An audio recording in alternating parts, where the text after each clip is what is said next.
గణేశుడు లోకం చుట్టిన విజేత.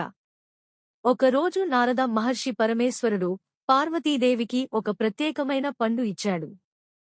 అది జ్ఞానపండు, జ్ఞానం, విజ్ఞానం కలిగించే పండు.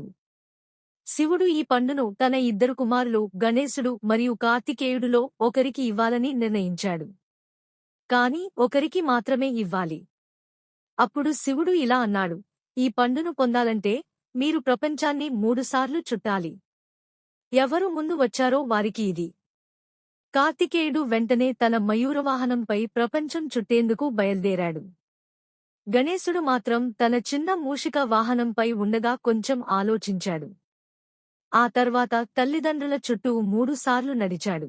తర్వాత శివుని, పార్వతిని చూచి గణేశుడు అన్నాడు, మీరు ఇద్దరూ నా లోకము. నేను మీ చుట్టూ 3 సార్లు తిరిగాను. శివుడు, పార్వతీదేవి గణేశుని జ్ఞానాన్ని చూసి ఆనందించారు. వారు ఆ జ్ఞానపండును గణేశునికే ఇచ్చారు. నైతికత, జ్ఞానం అంటే ప్రపంచం చుట్టడం కాదు, మన జీవితంలో అసలైన విలువల్ని తెలుసుకోవడమే.